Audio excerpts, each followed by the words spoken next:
দেশ রক্ষার পাশাপাশি সামাজিক কর্মসূচিতেও গুরুত্বপূর্ণ ভূমিকা রাখছে সীমান্তরক্ষী বাহিনী বিএসএফ। বুধবার সকাল 11টায় কুনাবন হরিহরদোলা স্কুল মাঠে ৪৯ নং ব্যাটালিয়ন বিএসএফের উদ্যোগে এক সিভিক অ্যাকশন প্রোগ্রাম অনুষ্ঠিত হয়। অনুষ্ঠানে এলাকার দরিদ্র জনগোষ্ঠীর মধ্যে বিভিন্ন সামগ্রী বিতরণ করা হয়। বিশেষ করে মহিলাদের স্বনির্ভর করতে দেওয়া হয় সেলাই মেশিন। স্কুল শিক্ষার্থীদের দেওয়া হয় ব্যাগ, খাতা, কলম এবং খেলার সামগ্রী হিসেবে ফুটবল, ভলিবল ও ক্রিকেট ব্যাট। এছাড়া মহিলাদের কর্মসংস্থানের লক্ষ্যে একটি সেলাই প্রশিক্ষণ কেন্দ্র খোলা হয়। যারা সেলাই মেশিন পেয়েছেন তাদেরকে এখানেই প্রশিক্ষণ দেওয়া হবে বলে জানান ৪৯ নং বিএসএফ ব্যাটালিয়নের কমান্ড্যান্ট অজিত কুমার।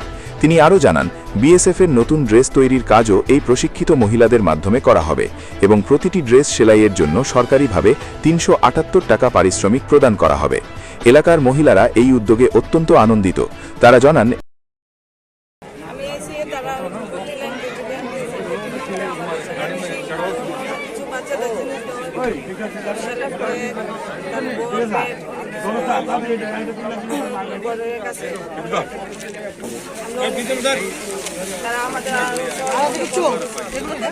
আমরা অনেক কিছু থ্যাংক ইউ জানাবো, ধন্যবাদ জানাবো সাহায্য করার জন্য।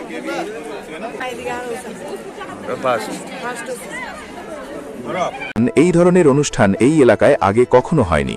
অনুষ্ঠানে উপস্থিত ছিলেন ৪৯ নং ব্যাটালিয়নের কমান্ড্যান্ট অজিত কুমার, প্রাংশু বাস্তব, টিআইসি, গৌরভ জি, ডিসি, আমান যাদব, কোম্পানি কমান্ডার, এলাকার প্রধান ও উপপ্রধান সহ অসংখ্য স্থানীয় মানুষ। স্কুলের শিক্ষার্থীরা তাদের শিক্ষা সামগ্রী পেয়ে উচ্ছ্বাস প্রকাশ করে এবং এলাকাবাসী বিএসএফকে ধন্যবাদ জানিয়ে বলেন, বিএসএফ শুধু সীমান্ত নয়, সমাজের উন্নয়নেও পাশে আছে। डिजिटल मीडिया से जुड़े मेरे मित्र, आज का यह civic action program basically Bharat सरकार के द्वारा संचालित प्रोग्राम है, जिसका उद्देश्य दो होता है। एक तो सीमावर्ती इलाके में जाकर हम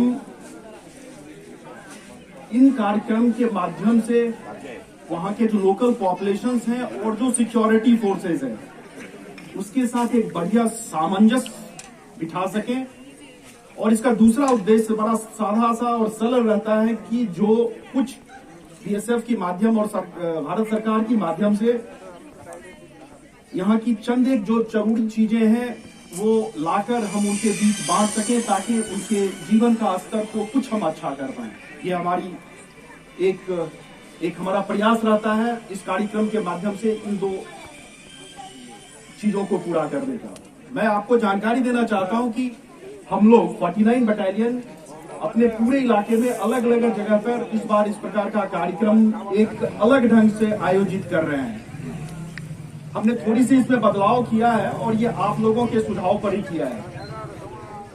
हमने कम्युनिटी सेंटर्स डेवलप करने की कोशिश की है, जिसके तहत ये एक ऐसा कम्युनिटी सेंटर्स में फैसिलिटीज दी जाएंगी, सुविधाएं दी जाएंगी, जिसके तहत यहाँ की जो महिलाएं हैं वो स्वावलंबी हो सके और कुछ अपना अर्न करने के लिए कुछ स्किल्स सीख सकें। इसी के तहत पर्टिकुलरली इस इलाके में हमने कुछ सिलाई मशीन का प्रोक्योरमेंट किया है और यह सिलाई मशीन एक